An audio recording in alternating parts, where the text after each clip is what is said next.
What's going on, everybody? Welcome to the Over Under. I'm Harry the Greek. I'm your host this evening. Welcome to a really good show. I think it's going to be tonight.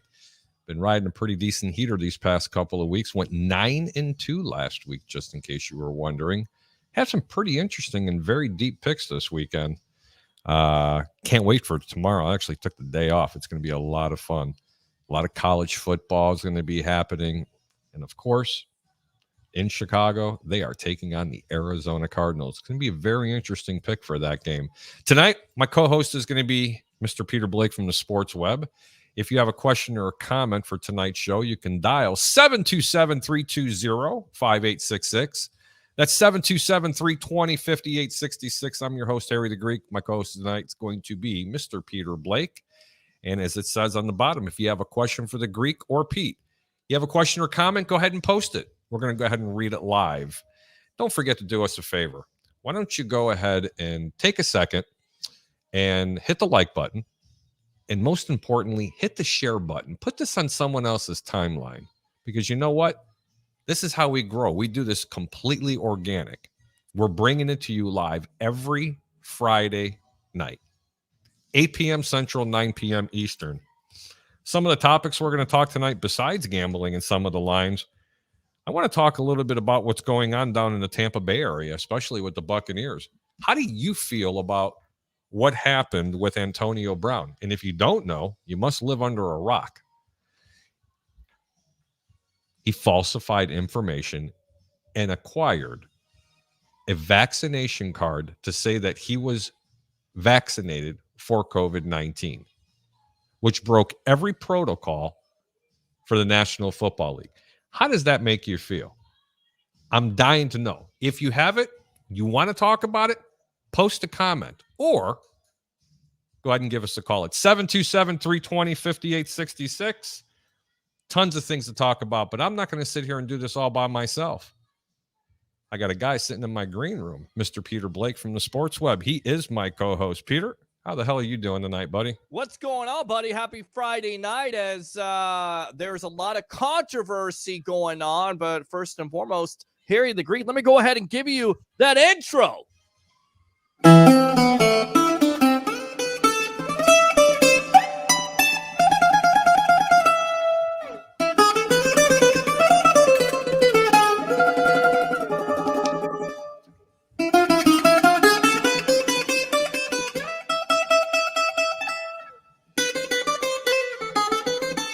He's the Greek version to Eddie Van Halen.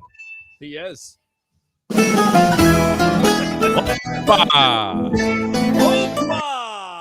Yes. Happy Friday night, Mr. Harry the Greek. Without question, man, it's going to be a really beautiful night. I'll tell you what, the weather down here in the Tampa St. Pete area, for those of you that do not know, this is where we are located. I am a native of Chicago. Peter is not. Right now, it's clear blue skies. Very, very nice outside. What do you say, Peter? About 71? Yeah, about 71. At night, it's about 55, 60 degrees. I mean, if you go outside. You have to have that windbreaker, right? I don't, but obviously I got a little bit sick this week, so maybe I should have wore my windbreaker, if you will. But besides, that's been great weather, man. Honestly, it has been great.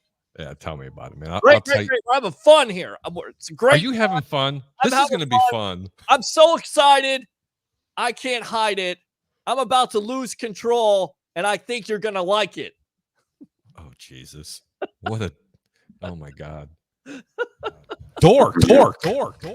Whoa, look at you stepping I had to whip it out. Whatever. I got your dork right here. Let's get to some of the comments. Mr. Roger Shoe. Roger, how are you? Hey, Harry and Pete. Roger Shoe says, Harry, I always wondered, are you really Greek? Hey, how about this, Roger? How about we wonder about this? Shut up! How about that? There you go. No, Roger, I am kind of Greek. Baklava, faiskata, malaka, all the good stuff. You know what I'm talking about. But anyway, Roger Shoe says no suspension for Rodgers. We can talk about that because that's how a lot of Bucs fans are saying it. And I kind of believe that they're on to something. I mean, do you want to get into this? Because we can debate it. Should we do it? I would like to debate this, and I'm going to tell you why. But before you go anywhere, listen. I want everybody to feel. We are imploring you. Yes. I want you to call the show or post a comment. Do you think he should be suspended for longer? Do you think that the suspension wasn't really long enough? Could there or should there be any legal action against Antonio Brown? Yeah. Or are we going too far? I'm not saying there should be legal action against him. I'm just saying. I mean, because you go back to Bruce Arians' comments from 2020, and Peter King and Mike Florio of Pro Football Talk pointed this out today. BA said 1 strike and you're out. Is this the 1 strike? If he does something wrong, and I'm paraphrasing, but if he does something wrong, should he be cut, Bucs fans? Should he be cut, NFL fans? And you can call my number too, by the way, because we figured that out. What's your number, buddy? 727-255-0391. It's 727-255-0391. There you go. I'm going to go ahead and add that to that. Yeah, please do, because we can get multiple phone calls here. This will be extended phone lines for tonight. Yeah, we're going to go ahead and add that through there. Yeah, do that. Hit that save, and now we're going to hit that across the ticker. Look at that. Oh, we got all kinds of comments coming in now. Look out. Oh, I do see the comments. But I'm curious. Why? I mean, or should he be suspended? Did the National Football League take too much action against Antonio Brown? That's just unbelievable. Roger Shue says no suspension for Rodgers. Great point. I have my own theory about that. We're going to touch on that in just a second. Okay. Antonio Brown, boom, in East Tampa, Liberty City. I know that's not him. Shut up! The league is hating on me, bro.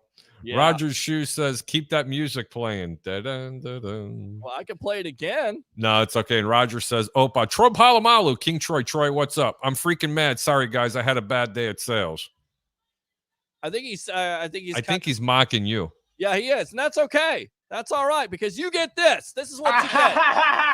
Shut up! And that's okay. But, I'll tell you right now, I've got a sales objective, if you will, or some advice for the NFL, or the reason why they did what they did to Rodgers and Brown. There's a difference, and it absolutely applies to sales. It does.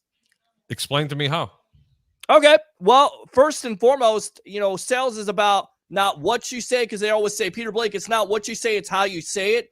So Rodgers, in a cunning way, said, you know what? I'm not really vaccinated. Got the long hair. I'm real cool or whatever. But he still violated protocols because he was at a Halloween party. He was in pressers where he wasn't following the protocols. But because he's Aaron Rodgers and he's a superstar, that's why he's not going to get any heat. He only got fined. Wait a minute. Hold on. Okay. So he's a super. What about Antonio? He's going to be a first ballot Hall of Famer. I'm going to go back to that. But here's the thing. Here is a player who has done nothing but stupid stuff off the field. He puts a big time target on his back. The NFL should have suspended him. My problem is the NFL hasn't been consistent enough. But the difference is he falsified information, which is a felony. In most states. Right. Which means jail time. It could be if someone was to get sick. And that's where it brings me to my point, Peter. Mm-hmm.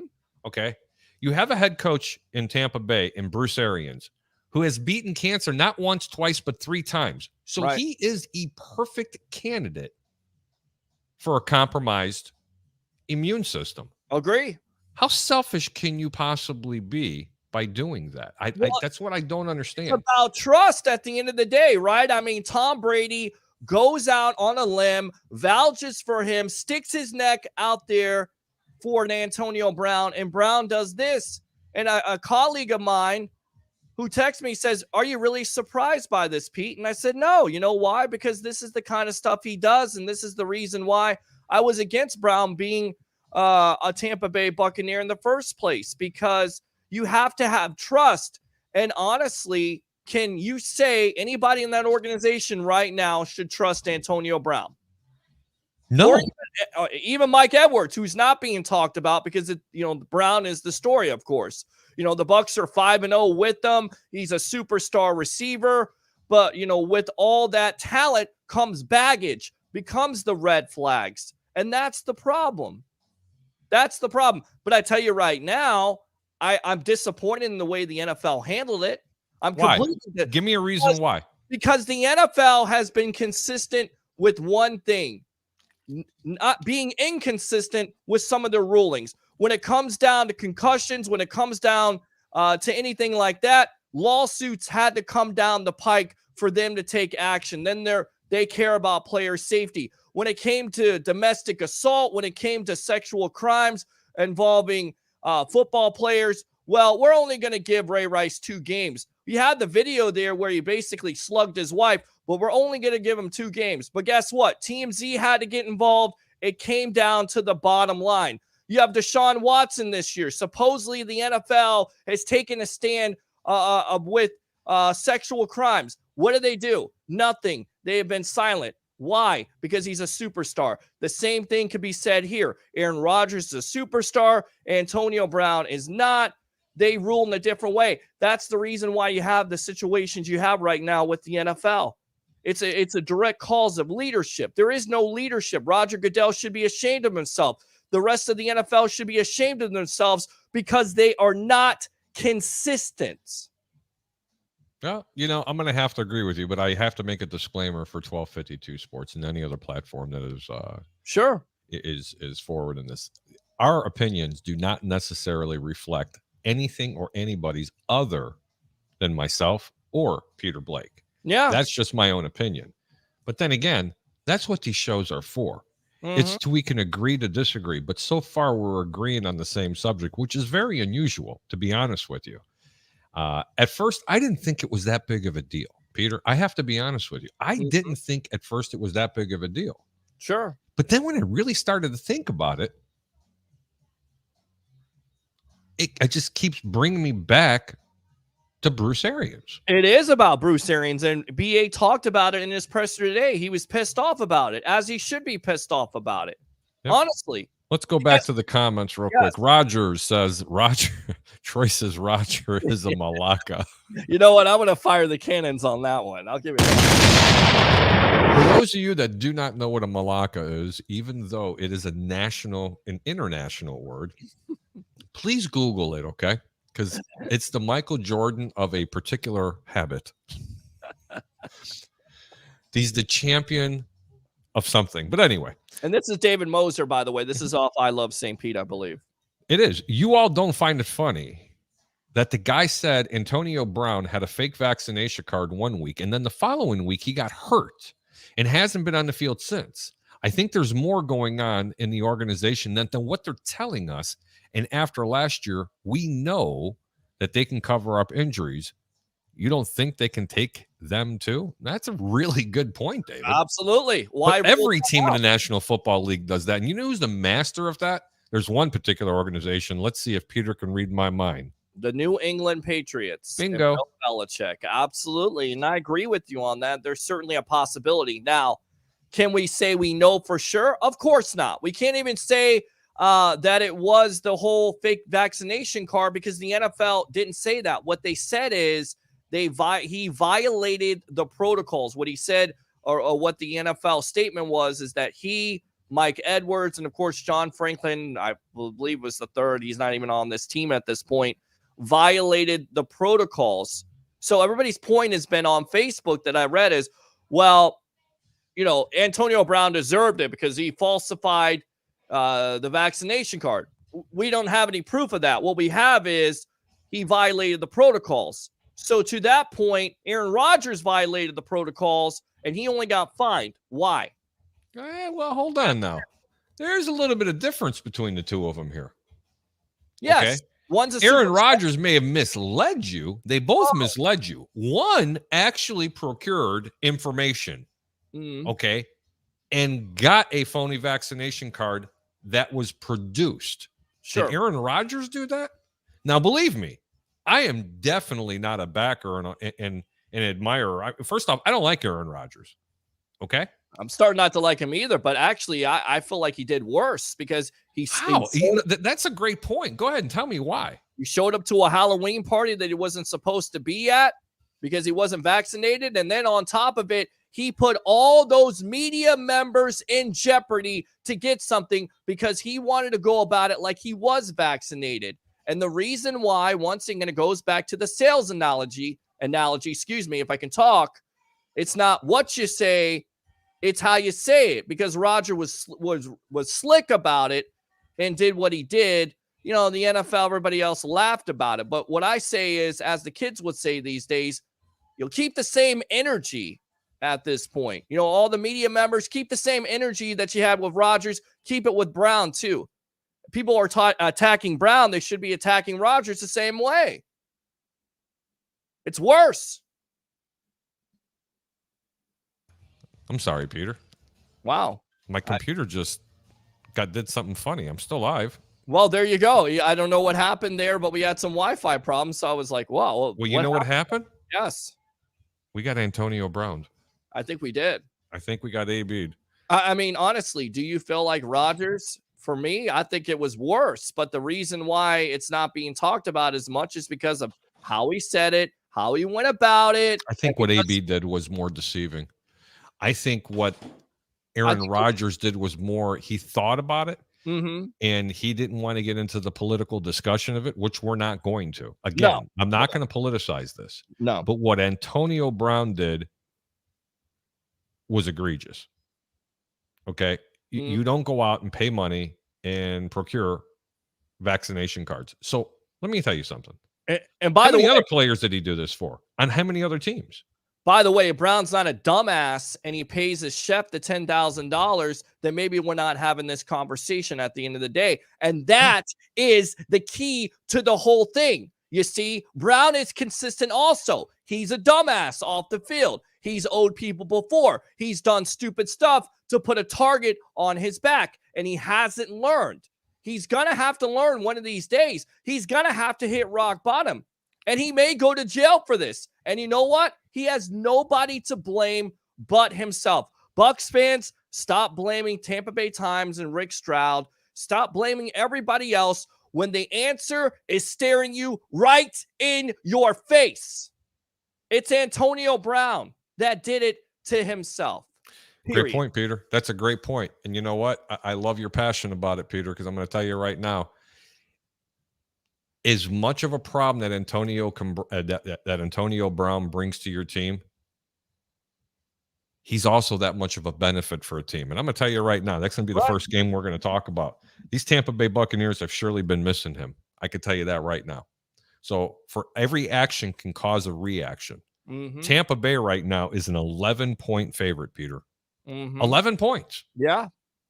They haven't been that well on the road. And they are playing the Atlanta Falcons on the road. The total is, you ready? 50 points. Wow. But Tampa Bay is minus 11. This line's going to probably go up to being 12. Absolutely. Okay. I mean, I have to go to Texas in this game. Do I think Tampa could just beat the brakes off this team? Yep, I sure do. But what have they done to deserve to be 11 or 12-point favorites? Why? Because they beat up the Giants, who, by the way, was covering in the first half. Who do you like here and why?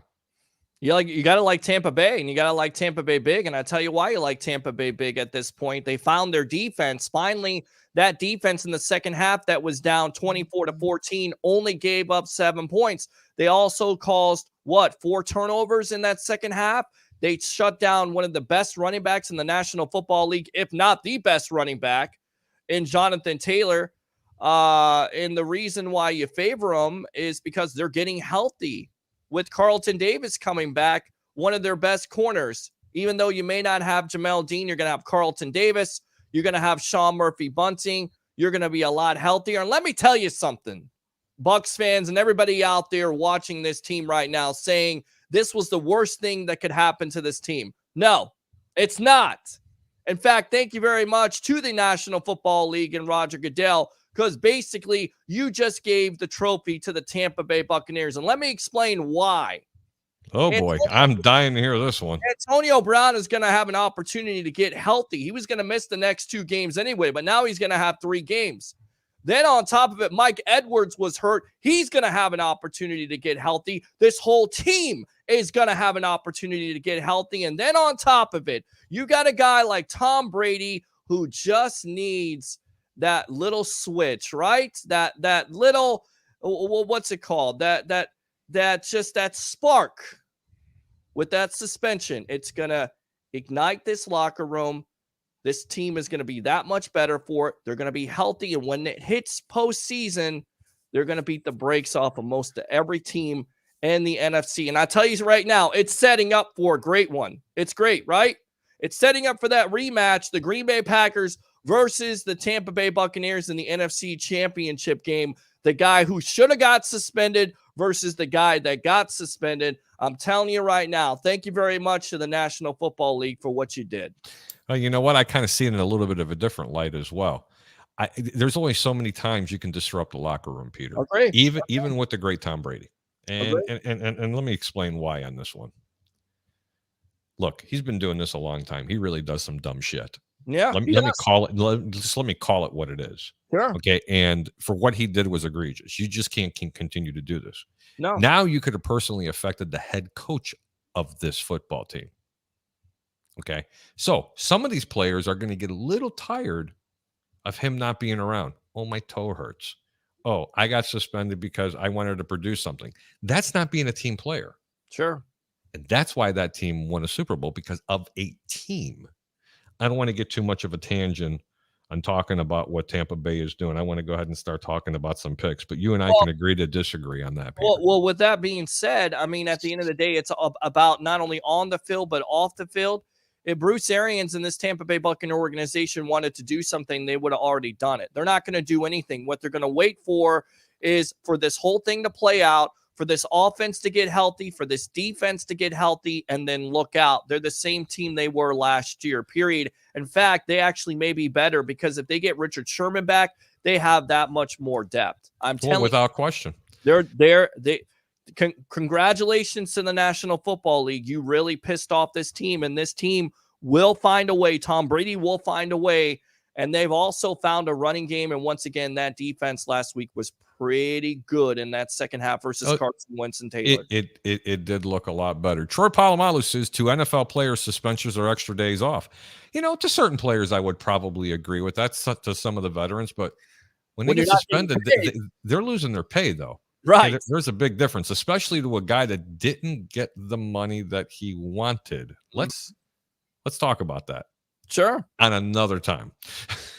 Christopher Just Cole says, hey guys, what's up? Christopher Cole, how are you, sir? Thank you so much for tuning in. Roger says, why didn't Rodgers get suspended, but Brown did? The league is kissing Rodgers' ass like always. Well, you know, Roger, I got to tell you, you heard both sides of it. I think there were 2 different things. Do I think that Aaron Rodgers should have been suspended?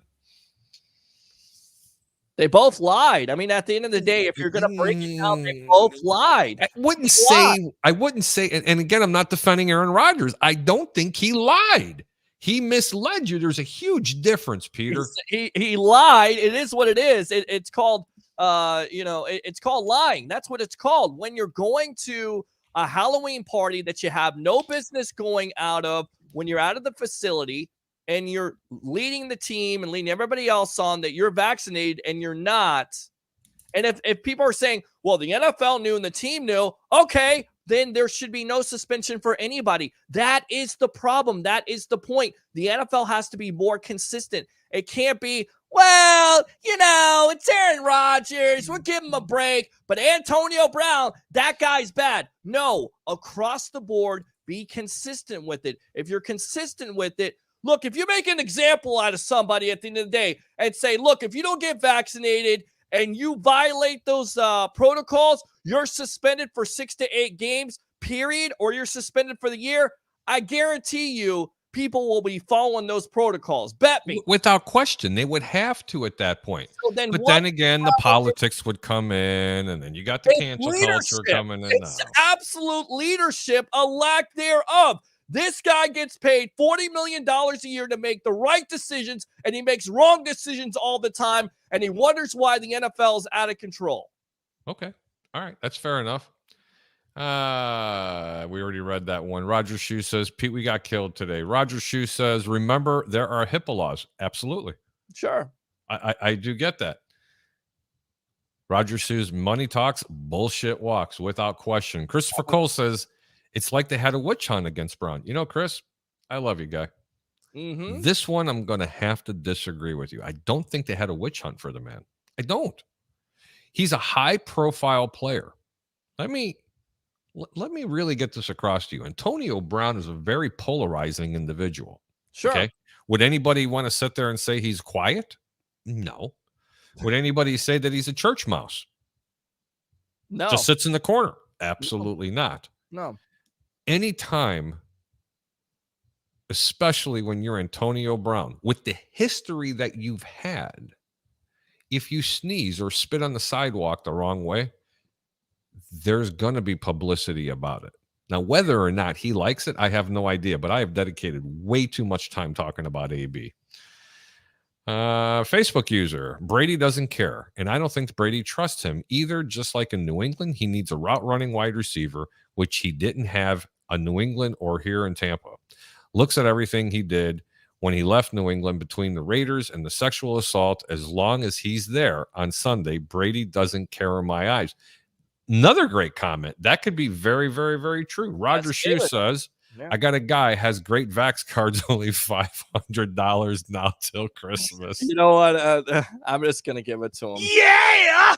That's a good. That's a good one, man. I got to tell you, that's probably one of the comments of the night. Roger Shoe says, I hate all the Packer and fans. Well, there you go. Okay. Fudge Packers. That's what I call them. Oh yeah. I don't like the Packers. Troy Polamalu, King Troy. I need a fake Vax car. Who do I go to, Harry? Shut up! That's what you get for that. We don't know where you can get the fake Vax cards. I don't have a fake Vax card. I got vaccinated. And again, it's anybody and everybody's choice. But when the National Football League and the Players Association agrees to these rules and regulations, you have to follow it. And both parties in this case, in Rodgers and Brown, have lied to everybody. One received less punishment, in my opinion. The other deserved that punishment. And going back to Christopher Cole's comment, he put the target on his back. Of course they were watching for him. I mean, if you're going to do something so stupid like this, of course they're going to come and get you. Be quiet. We're once in a while. Be quiet. Just shut up and go about your business. And just do it. I agree with you, Peter, to an extent. But how many people did AB expose through all the charity events and the stuff that he did at the beginning of the season? How many fans did he sign autographs for touching your pin or their hats or whatever and then handed it back to them? So it kind of goes both ways. I have a question for you, though. Mm-hmm. Did he have COVID? He did have COVID, a couple months ago? Correct. So, I mean, again, he's already immune anyway. Right. So that's the other argument for it. Right. Okay. Anyway, Roger Shoe says, I agree with AB. I'd get fax cards too. I'm not taking that shit ever. Roger Shoe says, can we finally talk Bears, Bulls, Cubs, and Blackhawks? Roger, Dodger. Absolutely. Antonio Brown says, even if I'm in jail, I will sit there and be the number one receiver on the team. Godwin and Evans can kiss my boots. Shut up! The bigger problems we're going to be without Edwards and Whitehead. Let's go. We're going to start getting into a different avenue here. I don't like Rodgers, but in the AB's case, it might be the same thing he did with Winston. He told Winston, I don't care if you're in the wrong place at the wrong time. If your name's brought up and something you're being suspended, he might have said similar to AB too. Good point. Troy Polamalu says AB will not go to jail. Brady runs Arians. Litch, Jane Castor, and HCSO. For those of you that don't know who that is, Jane Castor is our fine mayor here down here in the Tampa Bay area, which I could really give two craps about, to be honest with you. Now that I got that off my chest. Peter, you ready? I'm ready. I got a question for you. Yes.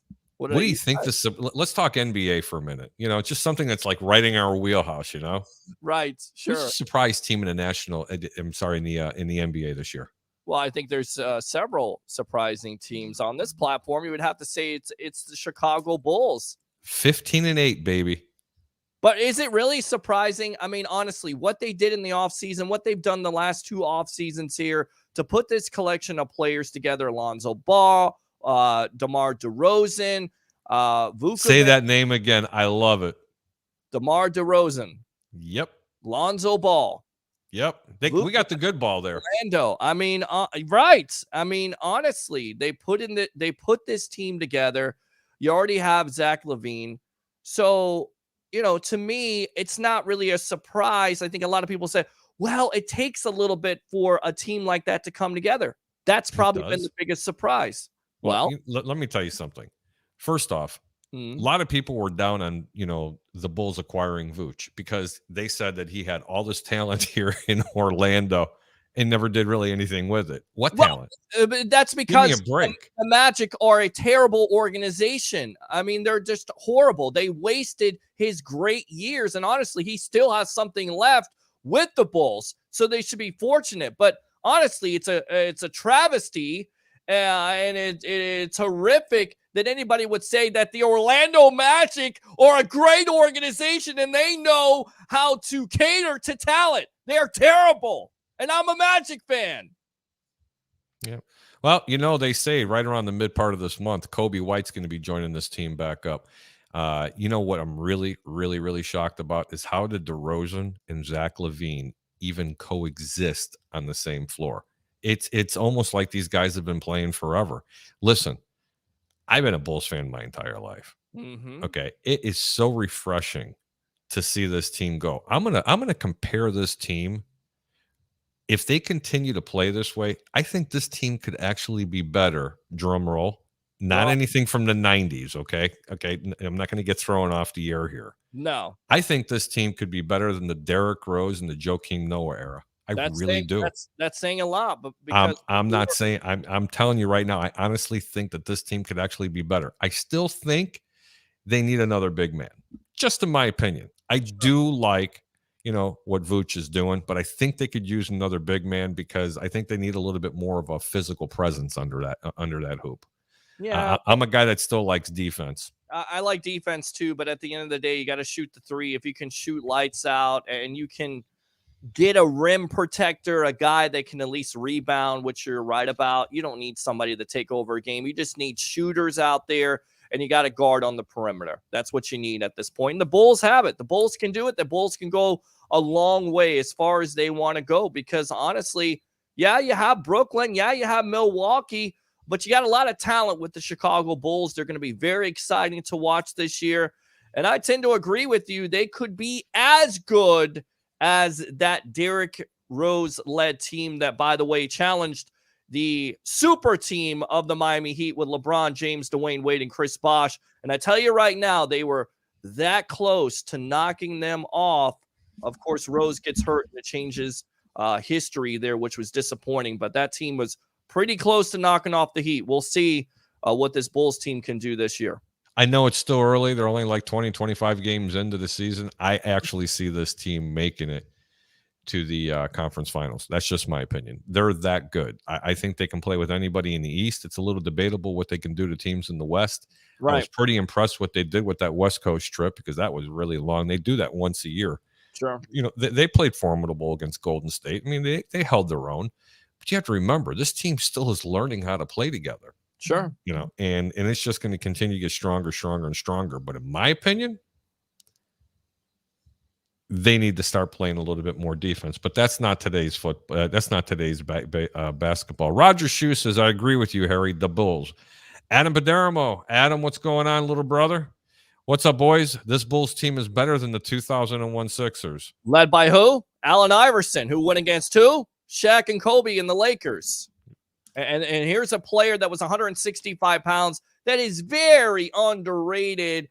Didn't really have anything around him besides Allen Iverson at that point, and he took him as far as they could go during that year. So, all right, we're going to go ahead and switch gears here. We're not even going to go talking hockey because I don't want to get there right now. We only have so much time we can do this, and this is a very good handicapping show in my opinion. So we're going to start talking a little bit, Peter.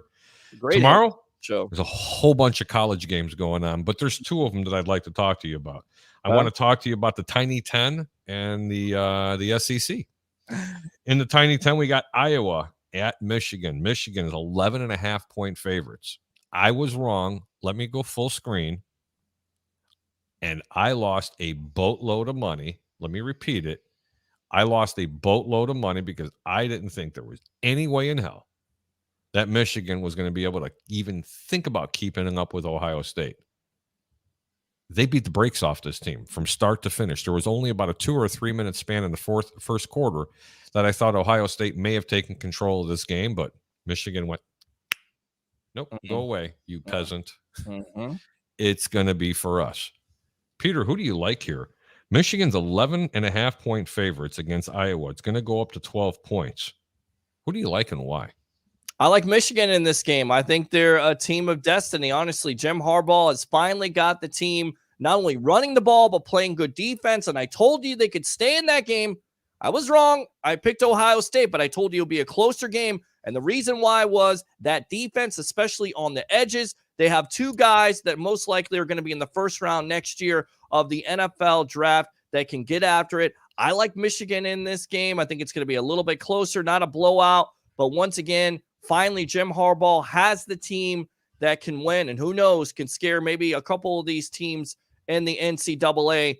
I doubt Georgia, but I like Michigan tomorrow over Iowa. Well, I tell you what, I'm always been an underdog lover. I think it's going to be too many points. Michigan, I think, you know what? They played their ass off last week. I think the buck stops here. I'm going to tell you why. Iowa can play defense with anybody in the entire NCAA. This team can play defense. Now, Iowa's problem is they have a very difficult time putting points up on the board. Okay? Michigan's offense is better. Personal opinion here. Very small position. Take the points. That's what the Greek is giving you. If you can get 12, that's great. The next game, you got the best team in the nation. Bar none, no better. Yep. Georgia's up here, and everybody else is just down here. You just might as well crown them. They're a 6-point favorite.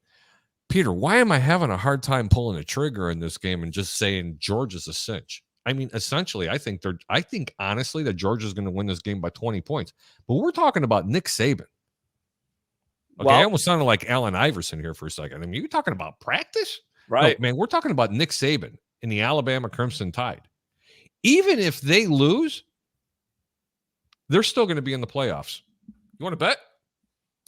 I probably won't bet you on that, but they shouldn't be. I mean, honestly, with 2 losses, if they're a 2-loss team, and I get it, they're from the SEC team. They're from the SEC. They should have lost last week. Okay, Agreed. If anybody with a brain, okay, right? There's a show on this platform called Bears Fans with a Brain. I'm going to call it anybody who watches sports with a brain. Right? If anybody had a brain watching that game, Alabama, by all rights, should have lost that game. And now they're going, oh, my God, what a huge comeback. You beat a second-string quarterback. You got very lucky in the fourth quarter, and then you had to win in four overtimes. Give me a break. Yeah. It's because they don't want to hurt Saban's feelings, honestly, in Alabama. Alabama is not going to be Georgia. The only reason why you would maybe think this game would be close with the Crimson Tide is because of the offense by Georgia. It's somewhat sometimes offensive, but that defense makes up for it. You got to like Georgia in this game. I like Georgia in this game. I don't think Alabama is that good. It's scary. It's scary to like Georgia, okay, because you're going against Alabama. You know, I got a buddy of mine, and he's got a great show here on Sunday evenings, and he's a legend in Chicago, and he's actually coming on our platform. Peter, I know you don't know who it is. I got a little surprise for you. Well, you ready? Yeah. Little drum roll. Let me get a little music from little intro music. Give me some Greek music. It's almost close to Jewish music. Go for it. I mean, I don't have any Greek music, if you will, but I do have this.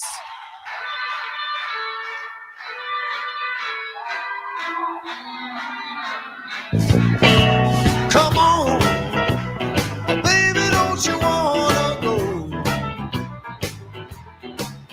Come on. How about that? David, how are you, my brother? I'd rather hear Freebird by Leonard Skinner, to be honest with you. Oh, Jesus. I tried something. Well, there you go. I mean, the next time I'll know that when you come on, we'll try not to get copyrighted on here. We'll try to get you some Leonard Skinner and Freebird. We got you, David. No problem. I look forward to that. You know, it's funny because whenever I was on the radio locally, that's exactly what they did play. And everybody knew that here he comes with whatever nonsense he's about to say, because here's Freebird. Well, I wouldn't say what you have to say is nonsense. Your opinion's very regarded, especially on my show, this platform. And I've been looking forward to this evening, and I asked David if he would do us a solid, and it's going to bring us right into the segue because he doesn't have a lot of time. And there's a question from Roger Shue asking me, Harry, should I take the Bears over the Cardinals with Andy Dalton starting? I'm going to kind of defer this, and I want you to think with an open mind. Everybody that's out there. I like your cat in the background, by the way. Is my kitty walking across there? Hang on, let me get a little live shot here. That's Bandit. Bandit loves everybody, by the way. Bandit loves the camera. Yes, he does. funny. He'll come up here, and then we show him what Megatron's butthole looks like. By the way, for people that don't know what that is, that's where the Atlanta Falcons play. But don't worry, one will jump up here. David, I have a question for you. The Bears are hosting the Arizona Cardinals. Kyler Murray is playing. Their star wide receiver is playing. They're a big-time favorite in this game, rightfully so. Could they be rusty? What are the keys to the game? What do the Chicago Bears have to do to cover? And I didn't say win, cover the game. Well, you did ask me that question this morning when you got in contact with me, and I told you the only way that occurs is if somebody shoots out the tires of the bus of the Cardinals on their way to Soldier Field. I don't see that happening, Harry and Peter. Hey, I got a guy. Don't see it happening. Hey, I got a guy. All right. Hey, Yeah. Peter, Yes. should we play that segment for Roger? I mean, for David. Should we actually play that segment for him? I mean, Because he'd actually know the whole story. right. But it's ironic that you said about shooting someone's tires out, David. David, can you answer? We're going to go really off the rails here. Do you know who carries the all-time best on-base percentage record in all of baseball? Top of my head, I'd say Ricky Henderson, but I don't know otherwise. That's really good, close guess there. Peter, are you ready to bring it in? Well, let me see if I can find it here. Hold on. Let me see. It's about 3 minutes long. You're really going to enjoy this. You're going to get a kick out of it because it's going to bring you down memory lane. It really is. Let's see here. Wow. You can't do it. I'm looking. Hold on a second here. Hold on. Let's see here. But my cat's just running all over. Here we go. Here we go. Here we go. Here we go. David, here we go. All right, hold on. Let me see if I downloaded it here correct. All right, let me go to my screen here. Stand by, guys. And we will go out to this. Eventually. Take a commercial here really quick and let me get it. That's not it. Go ahead. That's not your commercial. I lost your video and everything.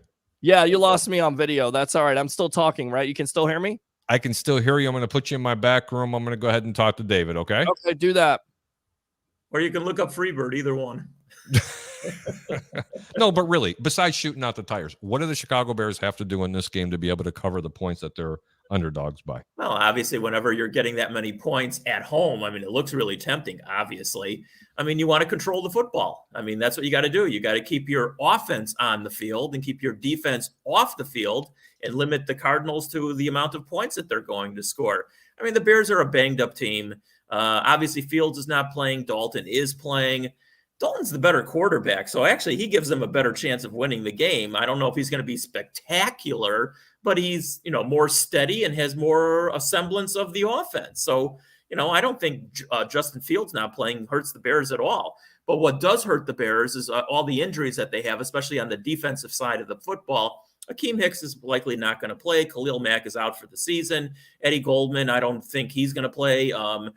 So again, if they can control the football, you're asking for the keys to the game, control the football and keep their offense on the field and maybe even score some points and keep Arizona's offense off the field. That's the key to the game, Harry. Okay. But is it for sure that Akeem Hicks and Eddie Goldman are not playing? Don't know that, but Hicks hasn't played for a while. He's got. Have they practiced this week? Or I don't believe he has practiced. I didn't see the injury report, the final injury report today, but no, he had not practiced earlier in the week, and he's got that groin injury that has really been bugging him. So 50-50 at best, and maybe not even that good. Hold on. Peter, are you ready for doing this? And the question was, Yes. who holds the highest on-base percentage in all of baseball? It's a little bit of a long video. You got to hear this, and I think you'll enjoy it. Here we go.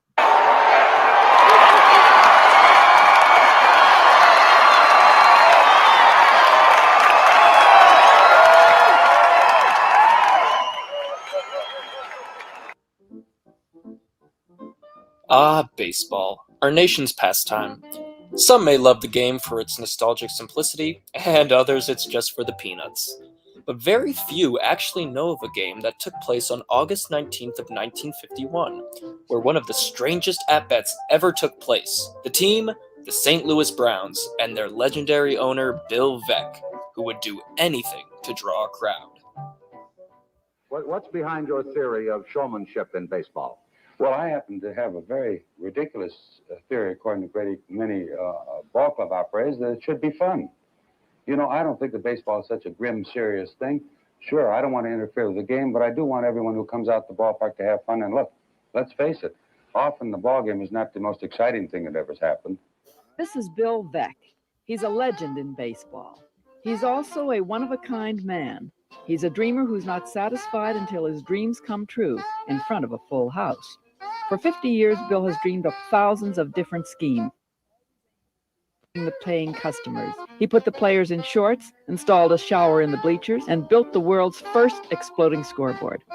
But Bill has had his ups and downs operating ball clubs. In Cleveland, the world champion 1948 Indians set a league attendance record that still hasn't been broken.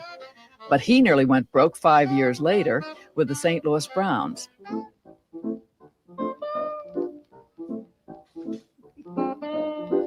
This is Eddie Gaedel, and I know you may be confused as to why a man of this stature is playing for a Major League Baseball team, but Eddie actually holds one of the most significant records in baseball history. Not only that, he was a vital asset as a riveter in World War II, mostly being assigned to crawl into missiles for repairs where no one else could get to. Eventually, Eddie would turn up as one of Bill Veeck's most beloved spectacles. Was Bill Veeck, baseball's greatest showman. He is best remembered for his years at the helm of the hapless St. Louis Browns, where he staged Grandstand Manager's Day, in which fans voted on what the Browns should do next on the field. But his most memorable stunt took place during a game between the Browns and the Tigers. In the first inning, Veeck sent in a pinch hitter, Eddie Gaedel, a midget who stood just 3 feet 7 inches tall. His strike zone was said to measure 1 1/2 inches. Veeck told Gaedel that a man in the stands with a high-powered rifle would shoot him if he swung at a pitch. Gaedel obeyed. The Tiger pitcher walked him on 4 straight pitches, all of them high. I once ran into Eddie Gaedel. He batted once and he got a walk because the pitcher of the Tigers, Kane, fell off the mound watching it and laughed, and so did the catcher, Bob Swift. Eddie got a walk on 4 pitches. Eddie's, I'm disappointed in Mr. Veeck, in his little piping voice. He promised me I'd keep on playing baseball. I batted only once, but I got on base. Veeck got the press he'd wanted. All I have ever said, Veeck told his critics, is that you can draw more people with a losing team plus bread and circuses than with a losing team and a long, still silence.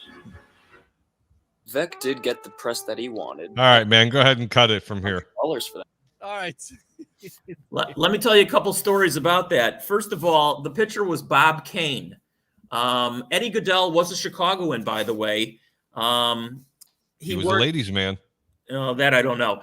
But Bob Kane was the pitcher. And when Eddie Gaedel died, and he died, I think, somewhere in his 30s or something like that, mid-30s, Bob Kane was the only major league player who showed up at his funeral. And Bob Kane had never really met Eddie Gaedel other than, pitching to him in that one game. But he knew that Gaedel was sort of homeless and penniless, unfortunately. And he had a lot of sympathy. And he did show up, the only major leaguer, like I said, who showed up at that funeral. And the theory also, when Gaedel who, Veck was so tempted, or Veck rather was scared that Goodell would swing at a pitch.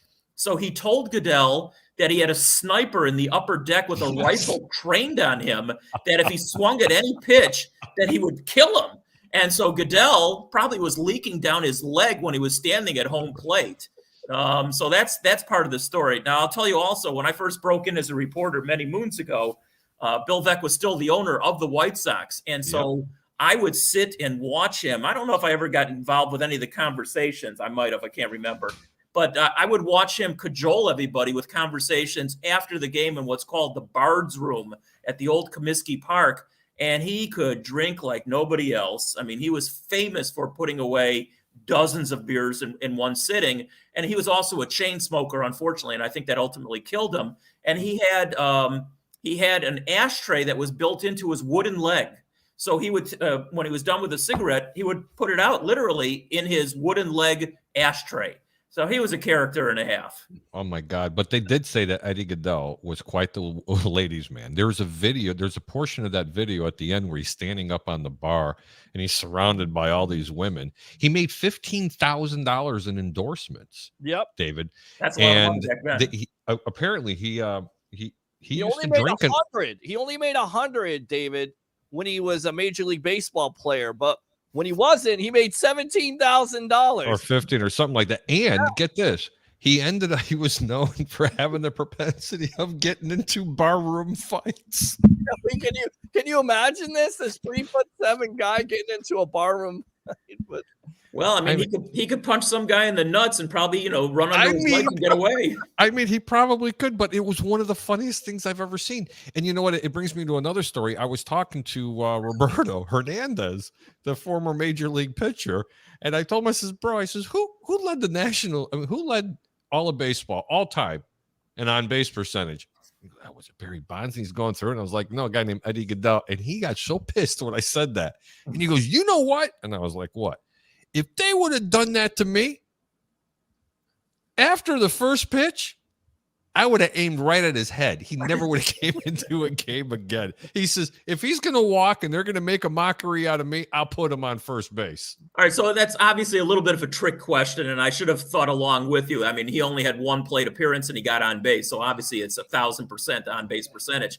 Correct. I'd be curious who holds the record with, let's say, 1,000 at bats for your career, at minimum 1,000 at bats.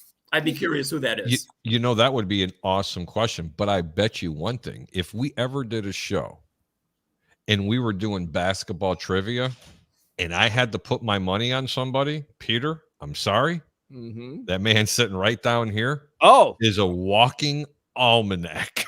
Well, it just tells you that I've been around the block a few times and a half. And yeah, basketball has always been a big love of mine, obviously. David, could you ever see a team, locally here, we have the Rays and they have ownership that does some creative things with, doing a starter, a bullpen guy for a starter. Could you ever see a team doing something along the lines of that, or would that offend too many people? Oh, I think in today's, politically correct, times, no, you couldn't do that anymore. I hearken back to some of the other things that have happened crazy in baseball over the years. I mean, I was front and center Disco Demolition. I was there. I was there also. It made me. It actually helped my career because I was right out of school. Tell us the story, please. Yes, tell us the story about the Disco Demolition. All right. Long story short, I'm working at what was called Sports Phone back in the days, and I think it was 1979. I'm terrible on years, but okay, it was a twilight doubleheader scheduled against the Tigers. 4:00 start, yada yada. Normally, and the White Sox were terrible back then. 4:00 start for a twilight doubleheader. You might get a couple thousand people back at the old ballpark back then. Well, it was a promotion that Steve Dahl, who, by the way, turned out to be a big baseball fan and was a White Sox season ticket holder for a long time, and sort of a crazy disc jockey back in the day. It was at the Loop, I believe that's correct. And anyway, he had a promotion. He hated disco. Disco was a big fad back then, and he hated it, and he was going to blow up all these disco records in between games. Well, he announced to his audience that was going to happen, and instead of 2,000 people, the cops told me that probably 55,000 people showed up that day. And they a couple sticks of dynamite. Oh yeah, and the cops were telling me they couldn't even stop the people. They were scaling the outfield walls of the old ballpark to get into there because they stopped allowing people in there. Anyway, after the first game was over, Steve Dowell gets out there and he's wearing military garb and big helmets and all this nonsense. And they had this giant box with disco records and some kind of pyrotechnics, and they blew the whole damn thing up. Well, that just literally set the fuse. And the fans, mostly nut jobs back in the day, they jumped on the field. And you've seen all the videos and some of the pictures. I mean, they destroyed the park. There was a fire in the upper deck in right field, if I remember. There was a fire, literally a bonfire in the outfield. And also, I think in the left field foul pole or something like that. So they trashed the field when they finally, and it probably took them the better part of a half hour to clear the field of all these crazies. And by the way, Bill Veeck himself tried to get on there and he was going to fight with some people. He had a really bad flu at that time. He had 103 fever. And so, he couldn't really do anything, not that he would have, even if he was healthy. But anyway, they finally cleared the field. And I remember they were walking around, and I want to say the Tigers manager, I could be wrong about this. I think it was Sparky Anderson, but I could be wrong. It was Tony La Russa was the White Sox manager, his first go around. And they toured the field and it was unplayable. Hello, Bandit. It was unplayable and they called off the game. And back in those days, there wasn't really as much. There was obviously no social media. There's no Facebook or Twitter or anything else. And I'm there as just a young punk out of school covering the Twilight doubleheader for Sports Phone. All of a sudden, the phone is ringing off the hook. AP is calling, Westwood One, Mutual, UPI, yada, yada, yada. And I remember picking up the phone, and that made my quote-unquote career going forward because I worked for a lot of people that I never would have worked for otherwise. So to this day, I still owe Steve Dowell a big thanks for that shenanigans that happened that day. It made me a lot of money, and it actually made part of my career going forward. That's a great story. Nice. And David says, "Oh my God, I've listened to him forever. I love Schuster." Yeah, I've been around forever. Roger Schuster says, "Mr. Schuster, can I get a hello? Big fan for years. Listened to you here in Florida for years." Wow. Hey, Roger. Nice to meet you. We're in Florida. We're in Florida. I'll be down in 10 minutes. Actually, David, what's he? Just a little bit north of where we're at, correct? I'm sorry? I'm asking Peter. Roger, I think, lives just a little bit north of us. I think up in a town called Newport Richey, known otherwise as No Place Really. No Place Really, yeah. No. All right, let's get back to what we were going to talk about. Arizona and Chicago. You gave me the reasons for how the Chicago Bears could possibly cover in this game. You obviously do not think that they can cover. They're going to get 7.5 points. It looks like it even might go up to 8.5 points. Would you advise people to stay away from the game, take Chicago with the points, or I'm going to give you a third angle here. The over and under is 42 points. Do you like over or under? Well, it's supposed to be a rainy, chilly day. So, I mean, that factors into a lot of times, that usually means for me at least to go under because you don't know if the conditions are going to make for a lot of loose footballs and fumbles, yada, yada, yada. Unlike you, Harry, I bow to you to tell the fans what to do in this game. I'm just not good at doing that. I think you know that by now. Well, I mean, I'm getting you there a little bit. We're kind of like probing the bear a little bit, trying to get him to give us a couple of picks. Let me tell you something. David does not give himself enough credit. He knows literally every team in the National Football League. I would bankroll, and I'm going to go on record. I would bankroll David Schuster in the NBA. Period. He has seen enough players. He's seen enough teams. He knows ins and outs of this basketball game. He knows the tendencies of these coaches. He has seen every style of basketball from the 60s clear up to 2021. Am I correct?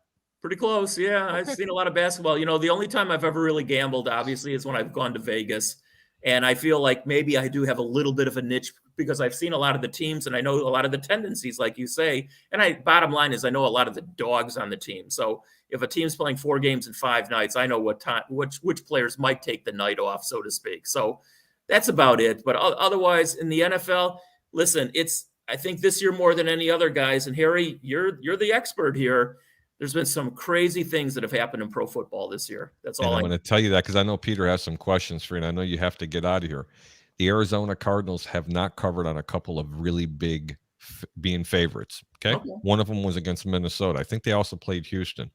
All these super powerhouse teams have laid an egg at one time or another. I kind of think this is going to be one of these games. I think this is a trap game. That's just my opinion. I'm not going to tell everybody they should like mortgage the house. Listen, the Bears are the Bears. They're hurt on defense. Peter, what you got for David? I want to know, why do people consider LeBron James the greatest player of all time when clearly we all know that his airness, Mr. Michael Jordan, is the greatest of all time? What is your opinion on that fact? And what's your opinion on LeBron versus Michael Jordan? I don't know if he can answer that, but I'm going to let him. No, I can answer that one. I mean, LeBron James is a great basketball player. I mean, underlying great. A lot of people have a lot of opinions on him. He's a crybaby, this, that, and whatever. But he's a great basketball player, and he's, done a lot of great things. But I'm sorry, you're talking to the wrong person if you want me to say that LeBron James is better than Michael Jordan. Michael Jordan's the best athlete I'll ever hope to be around, and I had the best seat for anybody during his entire career. I sit right at center court, right on the floor. So not only did I see him up close and personal, but I heard him. Talk to players and tell them, hey, I'm going by you. And he does just that, so to speak. So there wasn't a game that I saw in Michael Jordan's career where I didn't go, oh my God, what did I just see? And really it was like his third game, if I remember correctly, in his career. And when he first started with the Bulls and they were playing at the old Chicago Stadium, I mean, there was nobody there. I mean, people didn't know that he was going to be what he ended up being. Right. And it was a third game, and they were playing the San Antonio Spurs, and Artis Gilmore was the center who, ended up later on with, or excuse me, even before that was with the Bulls also. But he was back with San Antonio at that point. And Jordan goes down the lane, and he goes up for a dunk. And Gilmore, who's a legit 7'2", goes up, and he's like a foot over the rim ready to block it. Problem was, though, Jordan went a foot and a half over the rim and over Gilmore and stuffed on him.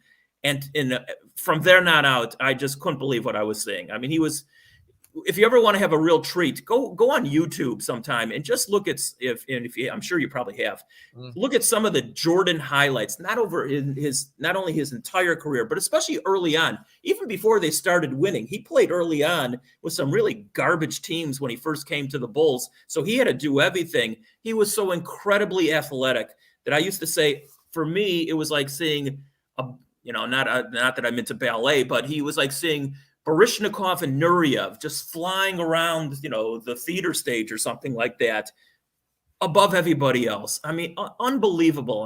LeBron is great. Maybe the second best player, a third best, because I still think Will Chamberlain is right up there as well. But Michael Jordan is the best thing I'll ever hope to see.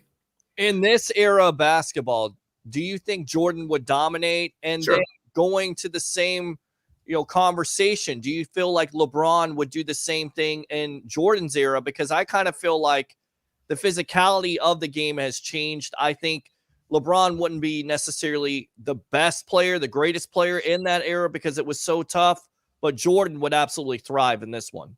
Jordan would score even more. I mean, he ended up his career, 30.3 points per game or something like that.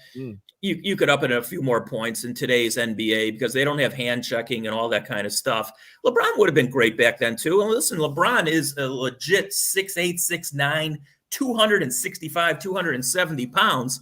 He would have probably had to fight a little bit more back in the day. There's a lot of elbows being thrown back in those days. It would have been interesting once Bill Laimbeer threw him down to the ground like he did Jordan a few times. But LeBron still would have been great in any era as well. I do, but could you imagine, seriously, could you imagine every time LeBron had the ball and you stuck a Scottie Pippen on him, or worse yet, the worm?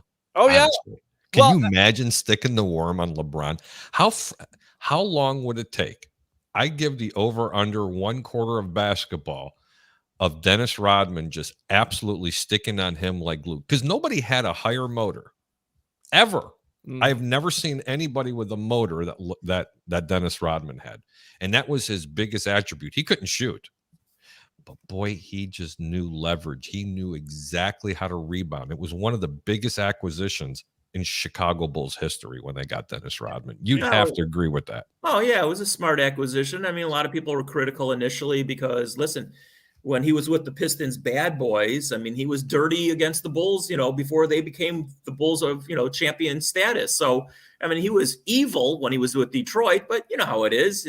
Somebody's evil when he comes to your team, and then all of a sudden, and listen, off the court, he just really had so many shenanigans. I mean, we used to take bets on what color hair he was going to show up. Was it going to be red? Was it going to be pink? One time he came like the Riddler with a bunch of green things in the middle of his head. Another time he was like a Q8 ball from billiards. I mean, I remember that. It was comical. Now the thing with Rodman also, I mean, he never talked in the locker room, so you had to follow him out of the locker room down the hall. And if you were the media, especially the camera guys, you had to moonwalk backwards, because he was flying down the hall. So he was a trip and a half, but on the basketball court, if he wasn't dirty, and there were times he was still dirty in a Bulls uniform as well. I remember he kicked one camera guy almost in the nuts and got fined for that. And right up underneath the net. I remember that. Yeah, David, give us. I got to hear this. I mean, because I know you got to go, and I promise you I'd get you out of here. But I'm sorry, I'm going to be selfish here. Look, man, take me down memory lane here. Take Peter down. Take the listeners down memory lane. What was it like in practices? Because I know you were around the courts, and I know you used to shoot hoops on the courts, if I'm not mistaken, during or even after practice with some of the players. Give us a really good story. Well, I mean, let's see. I mean, yeah, I used to play basketball at the Berto Center after practice. I sort of had the run of the place. I was close with a lot of people there. I used to play, not with the players themselves who were current players, but some of the retired players like Bill Winnington and even Steve Kerr and some of those other guys after they were done playing. So yeah, they would allow us to get into some of the pickup games. They would be playing at half speed, obviously, because otherwise it would be a joke. But it was fun playing against them. Yeah, that's one of them. I mean, I was pretty close with Jerry Krause, rest in peace. He was a strange dude, but for whatever reason, he took a shine to me. I used to go out to lunch with him periodically. That was an experience. So yeah, there's a lot of things. I'm never going to write a book, but if I ever did, there'd be a lot of chapters on the Bulls. God, that's pretty cool. Really quick, speaking of all that, Jerry Krause and the story of that, because he's made to look like a villain because he didn't bring it back. Do you feel like he did the right thing by disbanding the Bulls, if you will, getting rid of Michael Jordan and Scottie Pippen and all that? And then on top of it, how much did you appreciate The Last Dance, and how accurate was it, David? Well, a lot of it that was accurate. They withheld a lot of stuff, obviously, also. And it was obviously catered because Michael was, I think, if not the executive producer, he had a major hand in what was going to be shown in that. So, yeah, I mean, I don't think I really learned anything new from that. It's just sort of fun to see if I could find myself in the different video parts. Hey, there was my hand or something like that. Krause disbanding, I mean, it was a combination of things. Listen, Jerry Krause did a good job in putting that team together. Jordan and Pippen and a lot of the other guys, they made fun of Krause a lot, and it was easy to make fun of him because he was sort of disheveled and short and fat, and they called him crumbs because when he would eat, there'd be a lot of food crumbs laying all over him. That's a fact. I can see that. Wow. But he was responsible for building teams around Jordan, and so I think he was unfortunately and too much so vilified for some of the things. But he still won 6 championships as a general manager. And listen, he was the kid who I'm sure was never picked to play or was picked to play right field when you're growing up, like a lot of the fat kids were back in those days. But the bottom line is he's a general manager who put together 6 championships on a basketball team and built probably the first team around the 2-guard that won championships. So he deserves credit for that. Great point. That's a great point. That is a great point. I always wonder, I think Bulls fans always wonder, in your opinion, could they have won 7? Oh, they would have won 8. They would have the 2. I mean, no offense to Houston, because with Olajuwon, I mean that was a really good team for those 2 years. But Michael was still at the height of his prowess, obviously, and they would have won 2 more. Yeah, they would have won 8 in a row. Yeah. Pretty good. That's good stuff. Thank you, David. I appreciate it. David, I understand you got to go. I really appreciate you taking the time. I'm going to go full screen on your tell everybody where they can find you. It's not like they don't know where to find you, but go ahead. Well, listening to Freebird at least once a day. Where can they find me? Well, up until yesterday was on the golf course, but after yesterday, that's it. It's too cold up here to play golf anymore. I don't know. I'm here, there, and everywhere. I'm omnipresent. I'll just leave it at that. That's great. David Schuster, everybody, thank you so much for coming on. Sunday evenings, you can catch Schuster right here live on the Schuster Express on 1252 Sports and other platforms. David, thank you so much. Anything else going on? No, I got to actually, I'm doing an overnight sportscast for AP. That's why I got to start getting ready for that. Thank you so much for taking your time. Much love, brother. Talk to you later. See you guys. Good stuff there, man. Great stuff. And you always go back to it, right? Because they always tell the story. What would happen if they brought back those players? Yep. I mean, honestly, and you think about who won the championship that year. What was the Knicks? It was a shortened season. Supposedly Jordan was dealing with an injury at that time. But even if you have a shortened season, don't you think they can beat the... No, it wasn't the Knicks. Excuse me. It was the Spurs. Don't you think that team could have beaten the Knicks in the East and beaten the Spurs eventually? Yes. So then why didn't you bring him back then? I don't know. Shoulda, coulda, woulda. Ego. But I do know one thing. That's what it is. Roger, I got to go to a full screen here. Hey, Roger, I know you're watching. I get lunch. What is he going to say? What are you saying? What's up? What are you saying? Nah, don't worry. Roger knows what I'm talking about. I want my barbecue now, baby. What, Roger's going to buy us all lunch? That's a shocker. He's a cheapskate. All righty. Shut up! We're going to get to the comments here in just a few seconds, but we're going to do what we do best. Let's going to go back to this Arizona-Chicago game. Mm-hmm. Total's 42.5. It's going to probably drop down to 42 points. The lines are going to end up going Arizona minus 7.5, 8. You might even get 8.5 points. Kyler Murray is definitely playing. Peter, who do you like and why? I don't know who to like. I mean, it would be easy. You can go to Texas. It would be easy to like Arizona in this game, and I think you have to. But then again, the weather situation, Kyler Murray coming off of injury, DeAndre Hopkins coming off of injury. We know Chicago has played tough this year. I like Arizona, though, because at the end of the day, with Kyler Murray coming back, DeAndre Hopkins, this team, without those players, has found a way to win. Now you're getting him back. I like Arizona by at least 10 points in this. Or more. Wow, so you like Arizona laying the wood here. Let me give you some stats about the Chicago Bears. Even without Khalil Mack, Akeem Hicks, and Eddie Goldman, they are leading the National Football League in sacks and quarterback pressures. Let me repeat that. They are leading the entire National Football League in quarterback pressures and sacks, and they don't have their three best. Oh, somebody's calling in. Yep. I pray to God it's a prank call. Well, you think it is? Let's see. Hi, welcome to the Over Under. What's your name? Where are you calling from? Hello, Mr. Harry. I really need some get my mortgage paid this week, so I was hoping to get some key picks from you on this lovely Friday evening at 10:15 Eastern Standard Time. Wait a minute. That is Travis Faley of Rocket. Travis from Chicago who lives in Florida. Travis, how are you this evening? Hold on. Let me give us some walk-up music. Hold on. Great. Hold on. Let me give us some walk-up music. All right. Now you can go. What's happening, Travis? How you doing, buddy? I'm doing. Go ahead. Want to talk a little Bears and maybe little Bulls? I know you guys have been discussing a little bit. I really loved the segment that you just had on a few minutes ago. That was pretty fantastic. David Schuster's awesome, isn't he?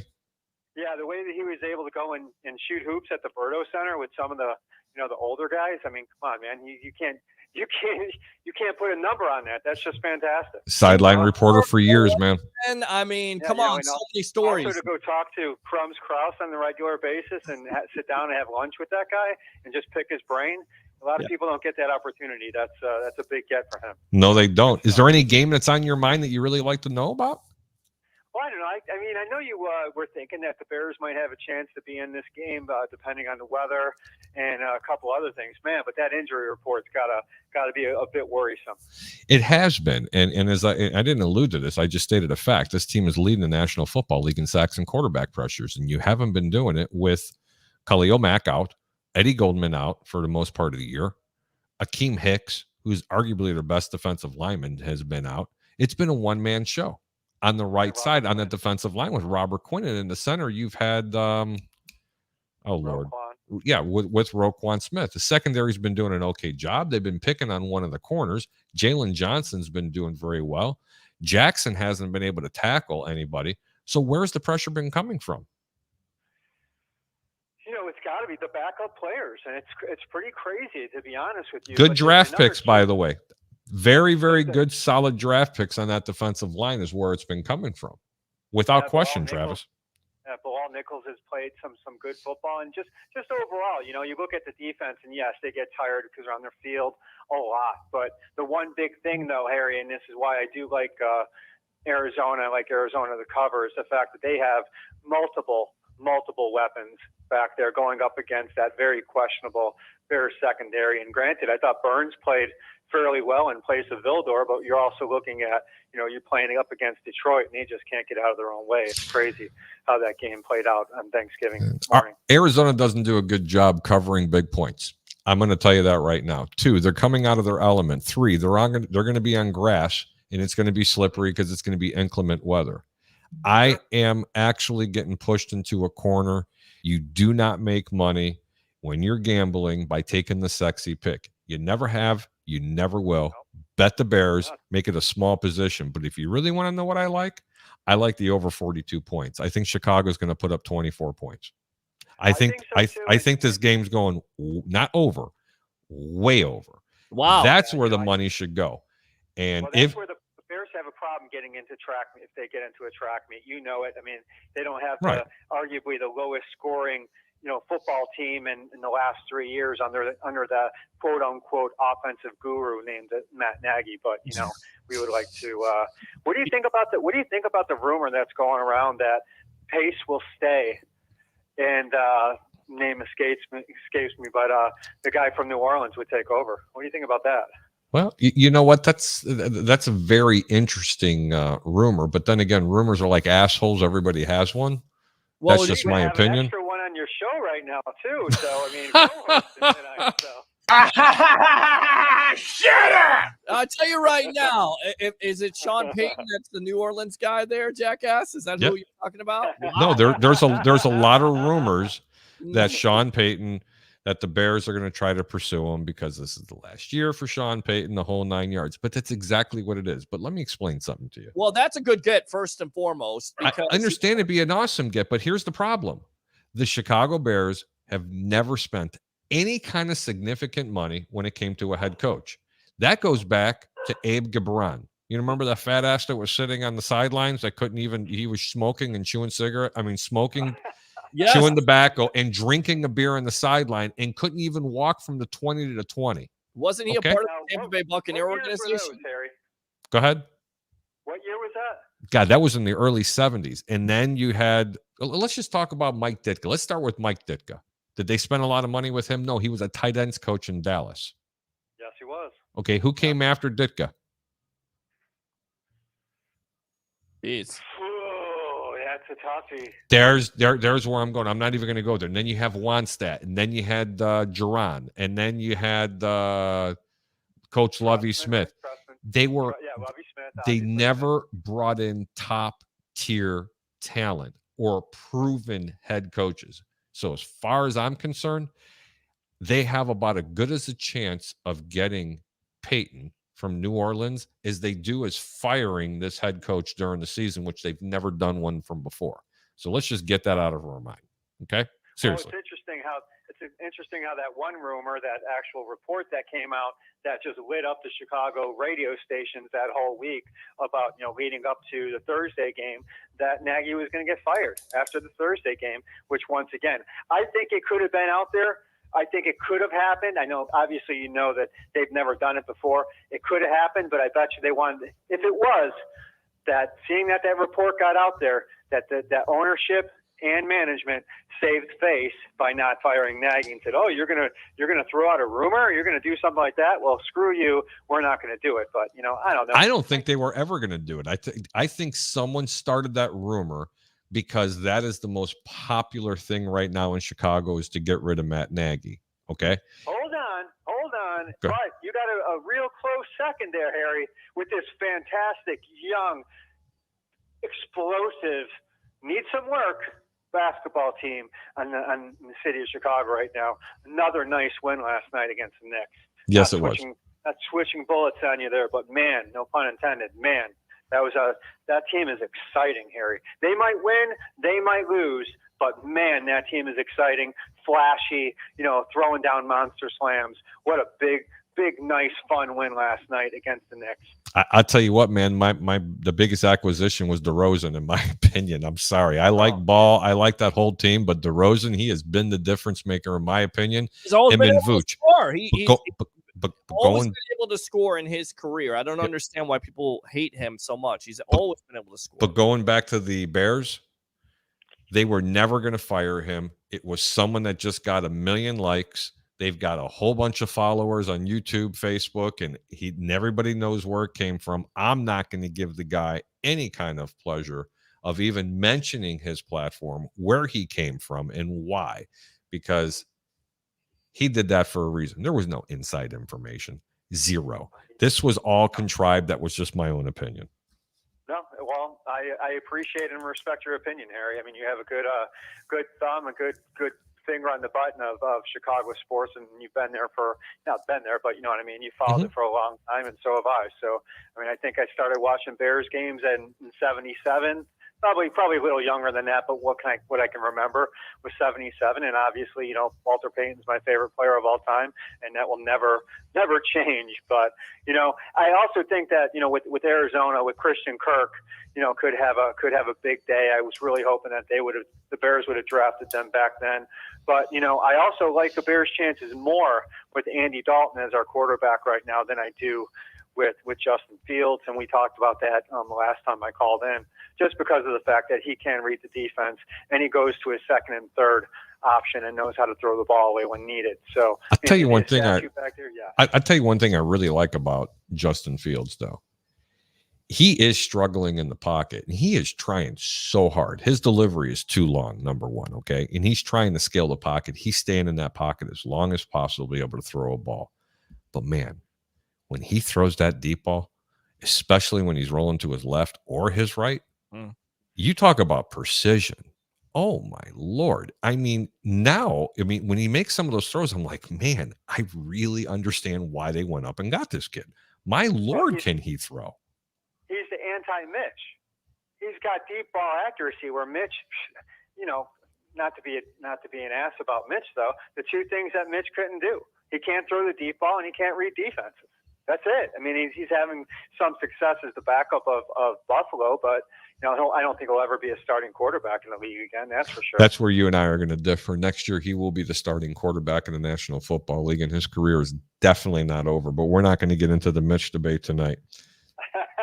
Definitely not going to do that. I'm going to let you say go Bulls. Is there any other questions you have for Peter, the Greek, or Pete? I think we're good tonight, guys. I know you guys want to probably close up the show pretty soon, but like I said, I don't know what kind of hot streak you've been on since last week, but man, a couple of those picks over the last few weeks have been pretty damn fantastic. Thank you, man. I'm 9-2 last week. I had a very, very good week again. I had a rough patch for about 2 weeks, but man, we really got back. Oh, yeah. These past 2 weeks have been pretty good. We're 20-4 in the past 2 weeks.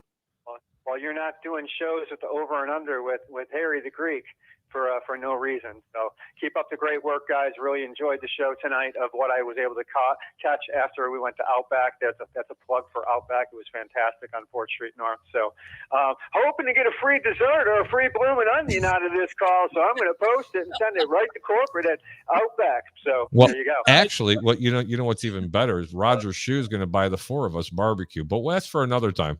Yes. All right. Well, hey, I'd love to come out and hang out with you guys one of these nights. And I know, Pete, you want to get me on TV, but I'm walking around my house naked right now talking to you guys, and that's a little weird. So good visual. You take care of yourself. Hey, and do me a favor. Got it. Don't do anything to make yourself go blind. Everybody, that's Travis Fairley. Have a really good day. Thank you, man. Say go Bears. It's Fairley, Harry. It's Fairley, but I won't hold it against Farley, you. Go Bears, Fairley. baby. Go Bears. See you, brother. You got it. I love Travis. Thanks so much for calling.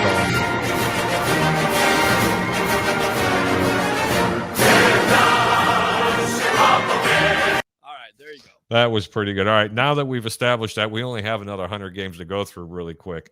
All right, Tampa Bay -11 at Atlanta. Peter, who do you like and why? I like Tampa Bay. I like Tampa Bay big in this game. And even though you would say, you know what, this is going to be a close game, it's not. Atlanta's defense is not good, even though A.J. Terrell has definitely stepped up there, I believe, 40% completion percentage. But you look at that matchup, Mike Evans, Chris Godwin, and Rob Gronkowski has solidified that offense. And then on top of it, that defense on the other end, getting back a Carlton Davis, having SMB. They're starting to get healthy with all this nonsense with Antonio Brown and Mike Edwards. Once again, it's going to ignite this locker room. Once again, thank you very much to the NFL for providing that motivation that Tom Brady and this Bucs team needed. Bucs Sounds win. like a winner. Do you think the Bucs are going to? I think Atlanta's going to get out and jump out to an early lead like they did last year. I mean, they could. I mean, they did Okay, last, but 17-0. Listen, Tampa Bay's supposed to beat the brakes off this team. Atlanta couldn't stop you and I under center, to be honest with you. I think Atlanta scores 21 to 24 points in this game. The total points are 50. I am never giving Tampa Bay -11 on the road. I am not giving that out, but I will tell you what I will give out. Take the over in that game. Do like it.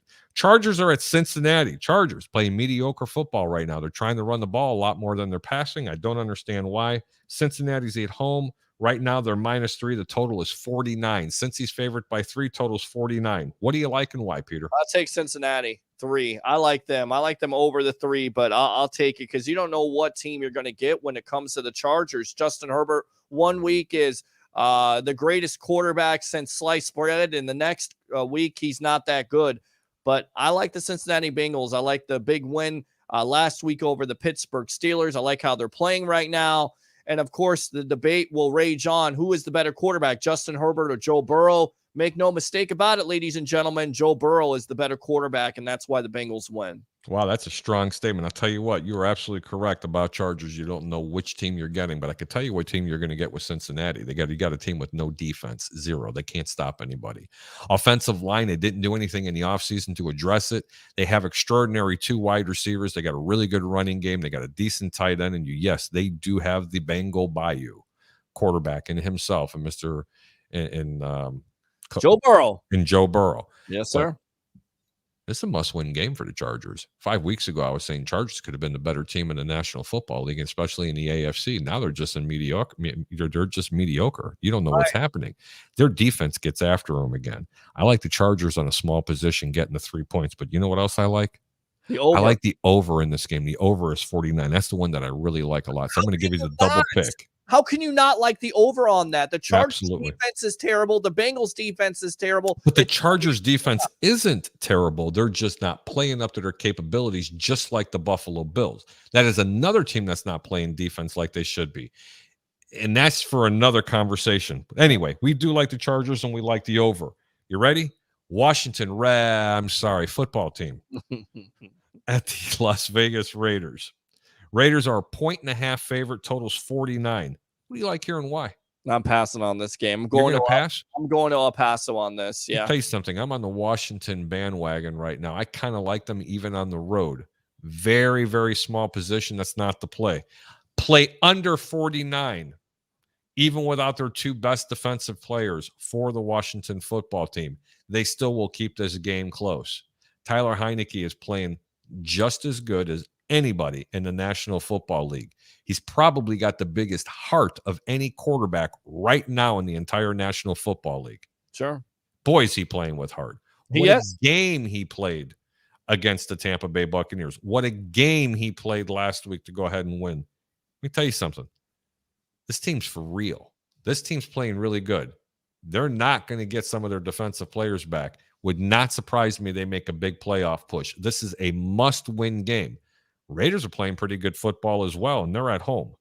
I really can't pick a side, but if you push me into a corner, I'd say Washington, but definitely play under the 49. And Harry, really quick, that's the reason why I like Washington overtake Dallas, although Dallas wins last night. But you're exactly right.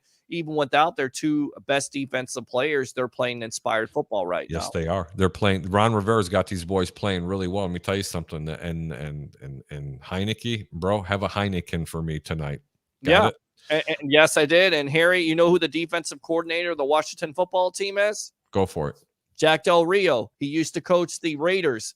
You don't think there's some motivation there to shut down his former quarterback in a Derek Carr? You better believe there is. Absolutely, especially on the road. Baltimore, -4.5 at Pittsburgh. Division game, total 43.5. Who do you like and why? Oh, my gosh. I mean, Pittsburgh looked atrocious last week. I don't know what Baltimore, Lamar Jackson throws 4 interceptions. They still win. You like Baltimore, but this is a close game. I go with the under in this. I like 43.5. You like the under? I like the under on this because Wow. both teams are very inconsistent. You saw Baltimore's offense. I mean, it's Lamar Jackson and everybody else and Mark Andrews, and that's about it. And still, I am not convinced that he is going to win a playoff game this year for the Baltimore Ravens. And then on the other side of it, the Pittsburgh Steelers, they want to run the ball, but their offensive line is terrible. Their offensive line was terrible last year. They didn't do anything to correct it.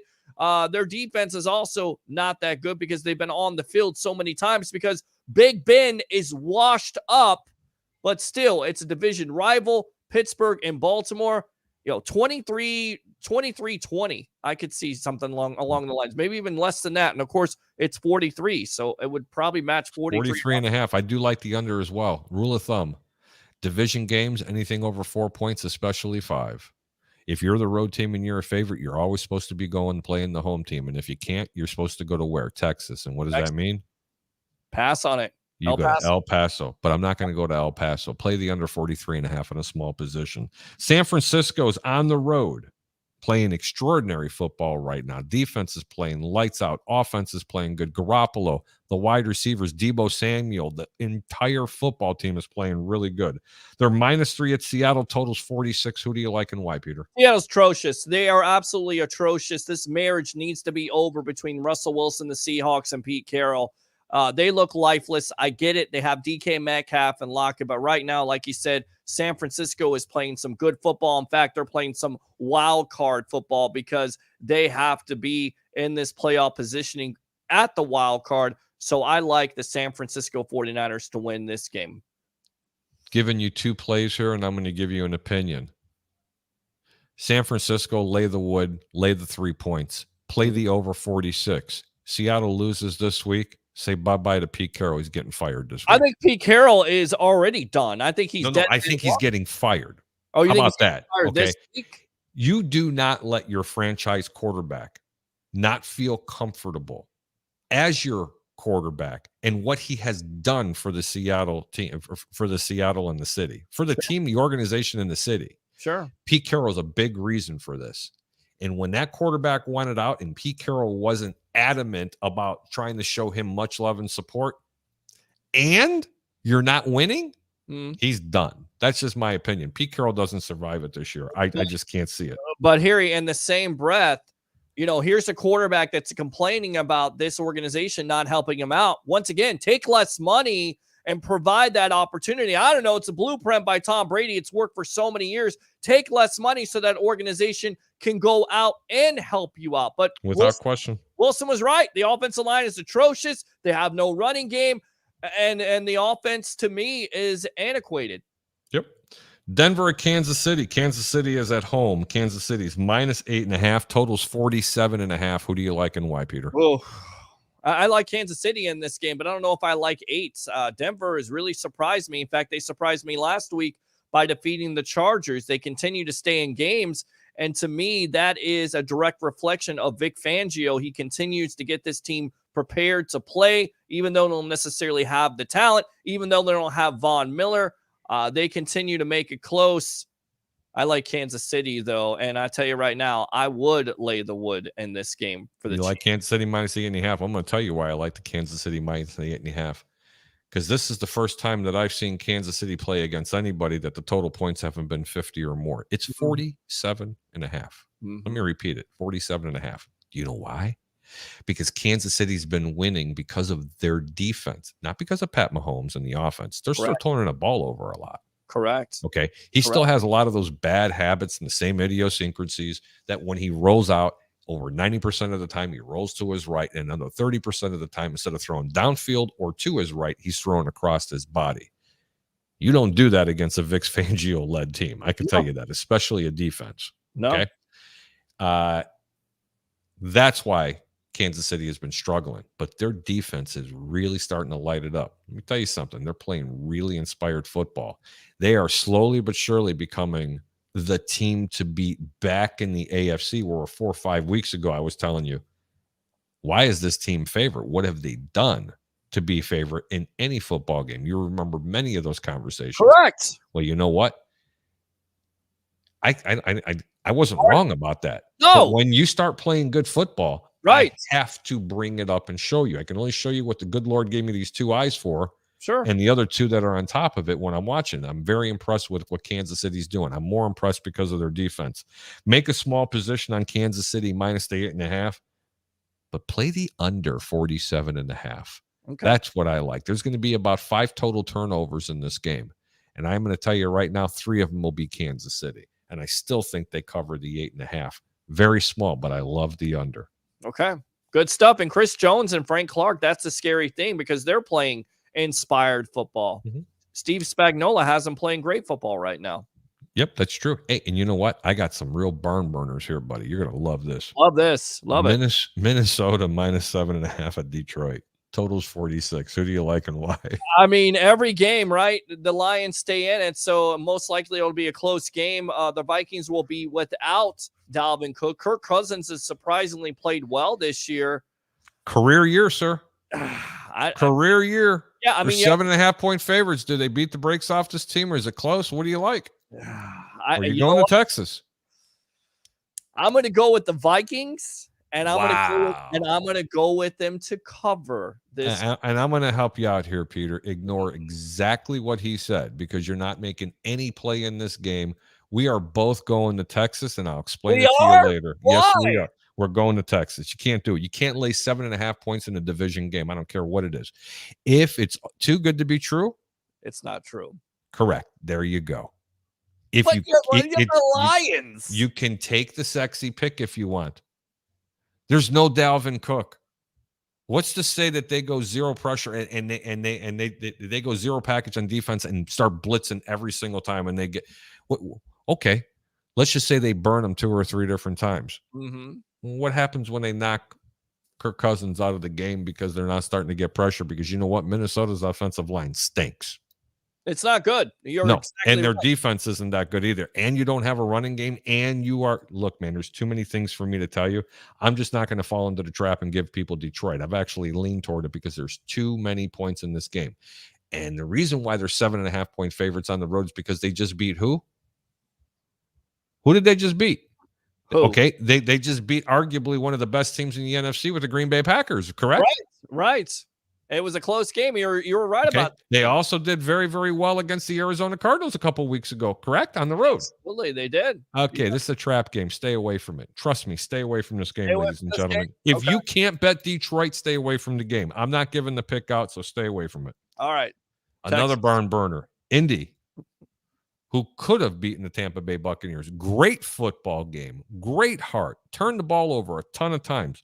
They are minus 10 point favorites at the Houston Texans. Peter, who do you like and why? Are we going to Texas? We're not going to Texas on this. The Texans showed their true colors last week.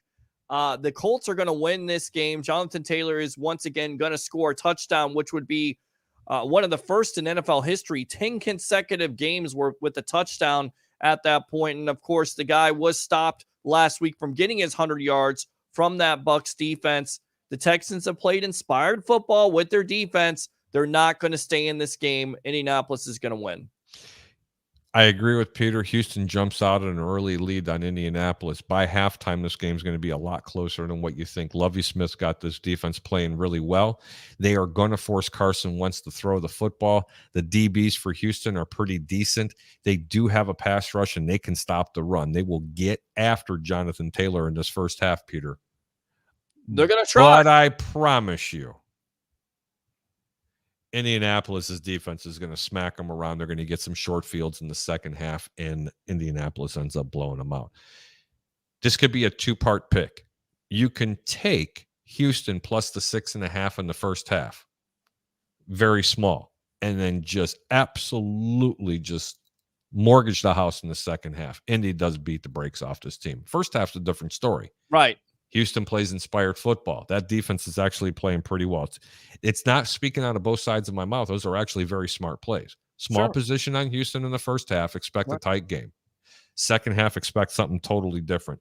Philadelphia and the New York Jets. Philadelphia, 7.5-point favorites. The total's 45. Who do you like and why? Philadelphia is in New York, same stadium, 2 weeks in a row. Yeah, you know what? They disappointed me last week with losing to the Giants. I didn't think that was going to happen. Although if Jalen Reagor catches that pass, maybe. By the way, did Reagor get fired or left in New York after those 2 catches that he dropped? I mean, and Jalen Hurts didn't help the situation out either. He had 3 interceptions, so now that doubt comes back into play. Hold on. He might have had 3 interceptions. I'm sorry, I'm going to overtalk you here just for a second. But didn't he drop 2 dimes in there that should have been caught? I agree. Okay, that's all I'm saying. No, I absolutely agree with you on that. It was a total team effort by the Eagles, who should never lose to the New York Giants. So for that fact, I'm passing on this game because I can't figure out Philadelphia. 1 week I want to crown them division champions, and the next week I want to shoot myself with a high-powered rifle. Go. This is for a very, very, very small position. You're going to take the New York Jets. Very small. Take the points at home. I love I love big underdogs at home, but make a small position. New York Giants, who we were just talking about, are at the Miami Dolphins. Miami's a 6-point favorite, and the total's 39.5. Who do you like and why, Peter? I like the over in this game. Well, maybe I shouldn't take that because you got the greatness of Mike Glennon starting for the New York Giants. They have a new offensive coordinator. They won last week, but I like the Miami Dolphins, and I like the 6. So I'll take the 6 and Miami Dolphins to cover. I like a parlay here, and you never hear me talk about that. Wow. You're going to take a 2-team parlay. You're going to take Miami and under 39.5. They are begging the general public to bet the over. Okay. Mike Glennon puts up 9 points in this game if he's lucky. He's not even going to get a touchdown. This is horrible. Stop it. Miami knows they're going to try to become a running team. They're going to have to go to a passing game. They're going to go 0 blitz on this team, and they are going to absolutely just crush them like the cockroaches that they actually are right now, because that's exactly what they're playing, period. Take Miami -6 and under 39.5. Jacksonville at the Rams. The Rams are 12.5-point favorites because they're playing just super, super football. My Lord. The total is 48 points. Let me help you with this. I know where we're going to this game. We're going to hell in a handbasket because there's no way that the Rams are going to get $1 of my money until they can actually start proving to me that they know how to play football again. And who the hell does this team think they are, being a 12.5-point favorite against anybody right now, when 5 weeks ago I anointed this team the best team in the National Football League, and they couldn't even. Matthew Stafford looks like he's playing on this current Detroit Lion team. That's how bad they're playing, Peter. I mean, they really are playing bad. Of course, Odell Beckham caught a touchdown last week, but they had no running game. They basically had no defense, and here's a team that has Aaron Donald, Leonard Floyd, and Von Miller. What's up? And even Jalen Ramsey. So, yeah, it's Jacksonville.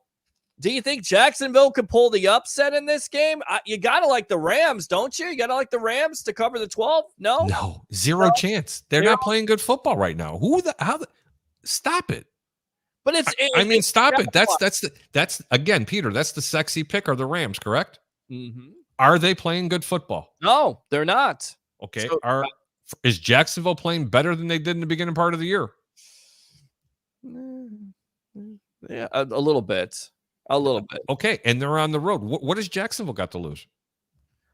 That's true, but that's a ton of points, man. But I'm telling you right now, the Rams, look, like you said, they haven't been playing good football, so that means they're due. And then on top of it, you don't ever play. Hold on. In gambling, first off, almost only happens in horseshoes, hand grenades, and shit fights. Seriously, because if I take a pile of it and throw it next to you and it splatters, you might get a little bit on you. That's all. There you go. Okay, look, the Rams are probably going to beat the brakes off this team, but you cannot make that play right now because they're not playing that type of football. Urban Meyer's going to have these guys ready to go. If you want to make a play in this game, let me ask you a question. How many points do you think Jacksonville is capable of putting up against this Rams defense, who, by the way, is not playing very well? How many points do you think they're going to score? At the most, 17 to 20. Okay, That's 17 to about 20 points. If they score 20 points and they're a 12.5-point favorite, and you honestly think that the Rams are going to cover, you must bet the over then, because the total is only 48 points. So that's what I'll give. Let's just go small position on the over. Can you agree on that? Yeah, I can agree on that. Okay. I still think, and this is just me thinking, and I get it with the gambling, that the Rams are due, and this could be a game where, like you said, they could beat the brakes off of them. And yes, it would be risky to bet on the Rams because of the way the Rams have played. Just not playing well. But it's the Jaguars. It's a rookie quarterback going into a hostile environment with a team that needs a win so desperately. And here you got the Jacksonville Jaguars. You're not betting that? No, I'm gonna bet the over in the game. I mean, because I just talked myself into it. All right, let's go to the marquee matchup. New England and Buffalo. New England and Buffalo. Buffalo's only a 2.5-point favorite. Really? Total's 41.5. That means if the game was in New England, did you know New England would be a favorite? Yes. I was gonna say, can we bet a stake on that game? I'll bet a stake on that game. It's a blowout. You got to buy you got to buy the first stake first. You know what? Oh, we were supposed to be even, but because you just said that, here's what you get. Shut up! All right, let's go to it. The game of the week, of course, Buffalo versus the New England Patriots. Wow. 2.5-point favorites. Buffalo's at home. 2.5-point favorites. Total 41.5. I'm going to let you start because to tell you the truth, I don't know who to pick in this game. I really don't. I mean, I know who to pick. Texas? No? Texas. But I will tell you something. Okay, and I didn't mean to make this for the last one and just so very, just uninspired. Sure. Buffalo had a mediocre to one of the tougher schedules in the entire National Football League prior to the season starting. After the first 11 weeks of football being played, it ended up that Buffalo had the easiest schedule in the National Football League after everything came out of the wash. They have lost to some pretty bad football teams. New England started the season out pretty rough. Mm-hmm. I had picked New England to win that division prior to the season starting.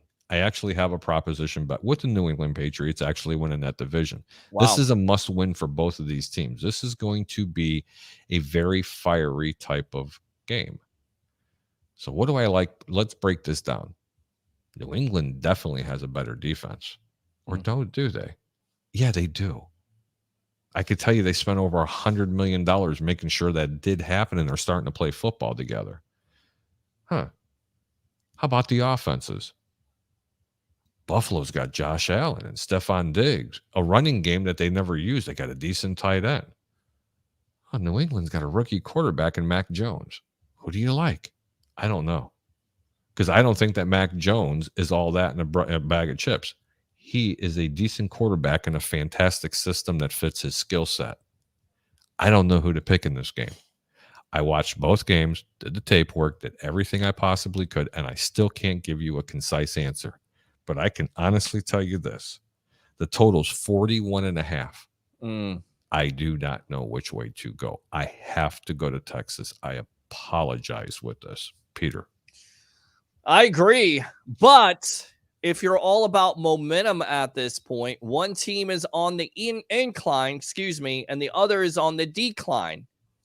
The surprising thing is the team that's on the incline at this point is the Patriots with their rookie quarterback who seems to be getting better week by week. And then Josh Allen and the Buffalo Bills continue to be somewhat inconsistent, if you will. They were the favorite. And now Vegas has the Patriots meeting the Tampa Bay Buccaneers in Super Bowl 56. What do you always say? If it's too good to be true? It generally is. Let me read these comments really quick. John Calabretta, Buffalo. John, by the way, thank you very much for tuning into the Over-Under. Hope you're enjoying the show this evening. My name is Harry the Greek. I've never seen you make a comment out there, but make sure you share the show. Tell your friends all about it. John also says, just a mean team straight up. He's referring about Buffalo. John also says, total, wow, 41.5 points. Yep. 41.5 points. One of these teams are going to play defense. I'm leaning toward the over because right now Buffalo is not playing very, very well on defense. As a matter of fact, Buffalo really hasn't beaten any really fantastic teams yet. And statistically, Harry, they're the number one defense in the National Football League. Yep. John Calabretta says, I feel like you can tease this and win a lot of ways. Absolutely correct, John. You could tease this game. You can tease this and have the game go under, or you could tease this over and drop it 6 points. You're absolutely correct. But who's the other team you're going to tease? You're going to take Buffalo and make them plus now, or you're going to take New England and add the points? You see, that's where I'm confused with this game. And that's why I cannot pick it. There's too many games. This is one of the games that I think if you're going to make a wager, you'd probably have to make an in-game wager just to see which way is going, or make a second half wager. John says, gives me the thumbs up. John also says, I'm a Be More guy for life. Gambled a lot in the past. My brother's a Chicago guy, podcast for the Chicago Clubhouse. What's up, John? Thank you very much. And by the way, thank you very much, Chicago Clubhouse, for putting my show up on your platform. Means a lot. You guys have some great interviews out there. A little shout out to Terrence. Terrence, thank you very much as always. But I got to tell you, this is a game I got to kind of have to stay away from. But John, I got a question for you, brother. Who do you like in this Chicago game getting 7.5 points? The game's going to be 8 points. You think Chicago has a chance? Go ahead and post a comment. Love to hear it. Harry, do you buy this hype with the New England Patriots and Mac Jones making it all the way to the Super Bowl? Is it eerily similar, to Tom Brady's year when he came in and started for the Patriots? You're not going to like my answer when I tell you this, Peter. No, I know what you're going to say. Mac Jones is light years ahead of what Tom Brady was when he was a quarterback for the New England Patriots in his first year. I agree. Period. They ran the ball so much more when Tom Brady was a quarterback, okay? Sure. Let me tell you something. Tom Brady was not a highly regarded quarterback coming out of college. That's why you were a 6th round or a 5th round draft pick, whichever way it was. I have no idea. 6th round Going pick. back to the comments, it's Buffalo minus 2.5. Yes, it is. John, I'm going to tell you something. Be careful with this game. Be very, very, very careful with this game. If it's too good to be true, it generally means it's too good to be true. I mean, this could be a trap game. Buffalo is not playing like they were. And I could be totally wrong. They could just beat the brakes off this team. I don't see it happening this way. I'm going to tell you why. Bill Belichick is a master at doing one thing, taking your best player and making them go bye-bye, just making them disappear. Yep. Buffalo hasn't been able to do that once this year. This defense is not playing like it was. They're not. They're just not. I've seen this team regress. I'm the one who said in the beginning part of the year that Buffalo was the best team in the AFC. And then I'm really starting to watch a lot of coaches tape going, there's a lot of problems. On defense, especially, they are not sitting in their gaps. They're not running the proper things. Their defensive ends aren't getting the pressure up the middle. They're taking a lot of plays off. They're looking past teams. Those are not championship caliber teams. Championship caliber teams are teams that can start off great in the beginning and finish it. Yeah. But 99% of the times they come out, they're playing okay football, and all of a sudden they get that mojo.